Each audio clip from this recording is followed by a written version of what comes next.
Salut, aujourd'hui on revient vers vous avec un manager qui est en place depuis 25 ans. Vous avez sans doute regardé la chaîne qu'il dirige, c'est le patron d'M6, la petite chaîne qui monte, mais qui n'est plus une petite chaîne. On est avec Nicolas de Taverneau. Bonjour Nicolas. Bonjour.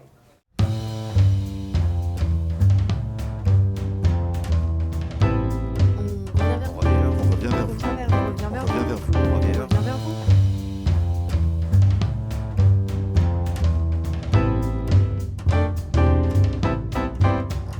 Vous avez un souvenir du premier entretien de recrutement que vous ayez passé? C'est pas le premier. Je dirais que celui qui m'a le plus frappé, ça va vous étonner, je peux vous le révéler maintenant. J'avais indiqué à un camarade qui travaillait chez Bouygues en disant si un jour Bouygues se met dans l'audiovisuel, sois gentil de leur parler de moi en disant que je suis le grand spécialiste international de l'audiovisuel, ce qui n'était pas tout à fait vrai. Et j'ai eu un coup de fil d'un dénommé Patrick Lelay, qui était directeur du développement et de la diversification du groupe Bouygues, et qui m'a appelé chez moi en me disant j'ai entendu parler de vous, donc mon camarade avait fait son travail, et il m'a donné un entretien à 7h30 à l'hôtel Concorde Lafayette. Et cet entretien m'a marqué pour des tas de raisons, mais notamment pour une question auquel je ne m'étais absolument pas préparé, et maintenant je fais vraiment attention aux entretiens d'agence. Il m'a dit combien vous voulez gagner. Et alors je m'étais préparé à toutes les questions sauf celle-là. Alors moi j'étais dans l'administration, parce qu'à l'époque on était comité d'administration, donc j'ai cru répondre de manière maligne en disant ça dépend de l'intérêt que vous attachez au job. À ce moment, il m'a dit non, dans le groupe Bouygues, on ne veut pas que les gens soient malheureux. Quelle est votre demande? Et donc à ce moment-là, j'ai doublé mon salaire que j'avais en me disant c'est dommage, ça avait l'air sympa cet entretien, ça va s'arrêter là. Et il m'a dit c'est très bien, il a rajouté une voiture, un téléphone. À l'époque, les téléphones de voiture étaient un truc un peu rare. Et je me suis toujours dit, c'était quand même idiot de ne pas avoir préparé la question, de ne pas être renseigné. Donc cet entretien m'a beaucoup marqué. Et finalement, d'ailleurs, je ne suis pas allé dans le groupe Bouygues, j'ai été dans son groupe concurrent qui était la Lyonnaise des Eaux pour créer M6. Vous êtes passé de l'autre côté de la barrière. Est-ce que vous avez une technique de recrutement? Est-ce que quand on passe un entretien de recrutement avec Taverneau, il a des questions fétiches? Dans les questions, dans notre secteur, si vous voulez, moi je pense qu'on est bien dans un secteur qu'à partir du moment où on aime bien le produit qu'on fabrique. Si j'étais dans l'automobile, je demanderais tout de suite avec quoi vous roulez, est-ce que vos parents avaient une voiture qui était bien, est-ce que vous aimez les véhicules. Dans la télé, je pose des questions tout de suite sur le programme. Voilà. On ne peut pas venir travailler dans la télé sans avoir regardé la télé et aimé la télé.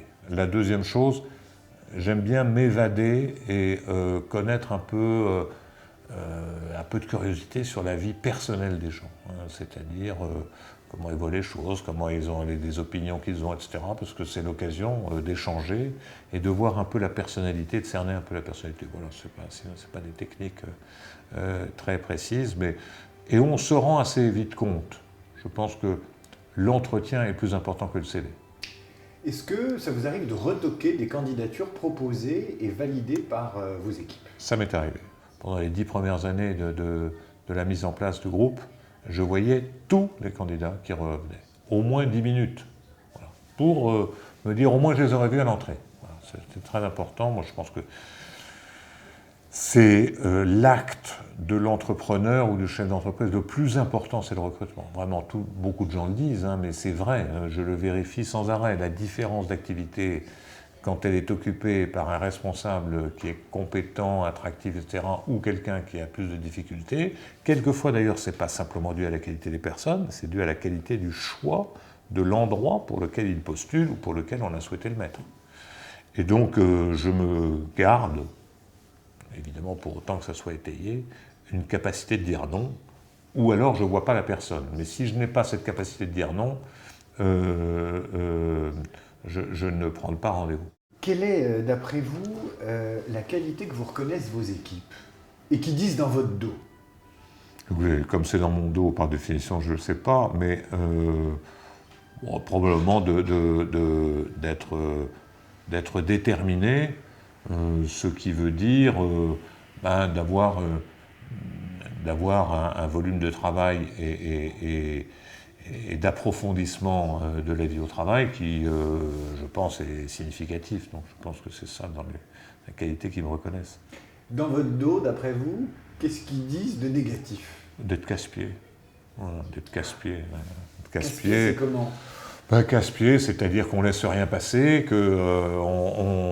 on dit plutôt, on relève plutôt les choses qui ne vont pas que les choses qui vont, et de ne pas être suffisamment complimenteur, si j'ose dire. Voilà, c'est peut-être ce que j'entends un peu dans... Mais du mal à faire des compliments? C'est pas que j'ai du mal à faire des compliments, c'est que j'ai du mal à être totalement satisfait, pas du collaborateur, mais de l'activité dans laquelle on est. Donc je suis un naturel un peu angoissé, un peu... voilà. Et donc je sais que là, c'est un combat, hein, l'entreprise c'est un combat. Hein, c'est un combat. Et donc j'ai un peu de mal à me poser en disant, voilà, ce qu'on a fait c'est bien, respirons un grand coup, un grand bol d'air, on est bien. Ça j'ai un peu de mal, or pourtant c'est nécessaire. Ça j'ai probablement une carence dans ce point de vue-là. Et je vois plutôt ce qui reste à faire que ce qui a été fait. Est-ce que vous avez des tics professionnels? Je ne sais pas si c'est un tic ou une caractéristique, je déteste avoir ma porte fermée de mon bureau. Ça, c'est une affaire, même quand je reçois des gens. Les gens sont un peu surpris, je leur dis de laisser la porte ouverte.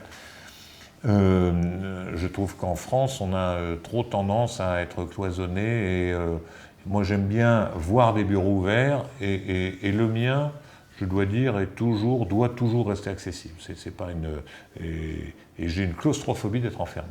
Et l'exigence de l'ordre dans les bureaux. Vous voyez, par exemple, je suis un maniaque, je considère que quelqu'un qui a un bureau en désordre ne sait pas travailler. J'estime qu'à l'heure du numérique, on ne devrait plus avoir de papier. Par exemple, j'ai un tic, j'aimerais avoir un bureau sans papier. Et donc ça demande une exigence, une force, et donc j'ai un peu ce tic d'embêter les collaborateurs en disant votre bureau, comment vous pouvez vous y retrouver dans un truc. Quelle est la ligne de votre CV que vous aimeriez barrer? Est-ce qu'il y a une année ou une ligne maudite ou perdu mon temps? C'est sur les langues étrangères, la faiblesse des langues étrangères, parce que malheureusement moi j'ai eu peu d'occasions de me former jeune à des langues étrangères, et j'aurais aimé avoir une ligne mieux remplie sur cet item. Quelle est la ligne du CV dont vous êtes le plus fier? Quel est le truc qui vous dit là je l'ai bien joué? Je ne sais pas, mais moi c'est la ligne de CV. Ce qui m'intéresse, c'est qu'on puisse dire entrepreneur. Voilà, entrepreneur, parce que, et moi je dis toujours, M6 c'est pas une privatisation, c'est une création d'entreprise. Donc c'est cette fonction qui m'intéresse le plus. Quel est le défaut que vous n'avez pas? Ça, alors, j'espère quelques-uns, mais disons, le défaut ou la qualité qu'on a, c'est, je pense,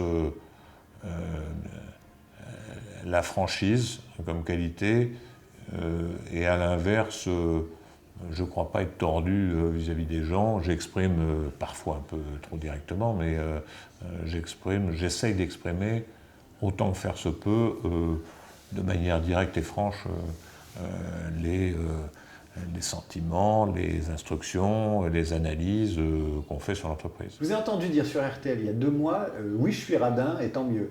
Oui, absolument, mais et ça c'est partagé d'ailleurs dans la maison, j'ai horreur et j'ai la phobie de la dépense inutile. Simplement, c'est de se demander, est-ce que ce qu'on a fait pour un argent donné, est-ce qu'on aurait pu mieux le faire avec moins d'argent? Ça, c'est ça qui m'obsède un peu, parce que ça veut dire quoi? Ça veut dire que l'argent qu'on économise en faisant la même chose, on peut doubler son activité. Vous vous intéressez aux petits détails, aux petites Oui. choses dans ce domaine-là? Oui, tout à fait. Ça peut aller du coût de l'euro à des économies. Qu'est-ce que c'est le photocopieur là? Oui, tout à fait. Non, ça, je pense que, surtout en télévision, c'est une collection de petites décisions. Et il y a quelques décisions stratégiques, vous en avez très peu dans la vie d'une entreprise, très peu, des tournants à prendre, etc. Pour le reste, c'est une collection de petites décisions. Alors, ce n'est pas ma responsabilité de les prendre, mais je valide parfois, en vérifiant dans le détail, qu'on pourrait les prendre ou de suggérer qu'elles pourraient être prises. Est-ce que vous avez une gratitude particulière pour un mentor, un patron? Celui auquel je pense le plus dans ma vie professionnelle, c'est que j'avais été recruté par la Lyonnaise des Eaux. Il y avait un patron qui s'appelait Jérôme Monod, que je ne connaissais pas d'ailleurs. Et je lui ai suggéré, quand je suis arrivé, il m'avait recruté pour les câbles, je lui avais suggéré, j'étais jeune, de monter une activité de télévision. Bon. Il m'a dit, écoutez, essayez, je vous fais confiance, allez-y. Bon, déjà, c'est la confiance. Deuxième chose, c'est l'implication qu'il a eue. Et troisième chose, il y a une chose qui m'a vraiment marqué. On a eu une vie extrêmement difficile avec Jean Drucker pendant les 5 premières années parce qu'on perdait beaucoup d'argent, c'était pas évident, etc. Et on ne savait pas si on passerait le cap finalement. Et tous les dimanches soirs, il m'appelait en disant comment ça va. Et il m'encourageait en disant mais oui, vous avez progressé là et là, c'était vraiment difficile. Et donc c'est un actionnaire qui n'a pas montré ses angoisses, qui a au contraire montré ses encouragements. Et pour moi c'est une grande leçon et je pense qu'il est en partie responsable du succès de notre groupe quand il y a été. Et donc c'est probablement celui qui m'a le plus marqué dans ma vie professionnelle.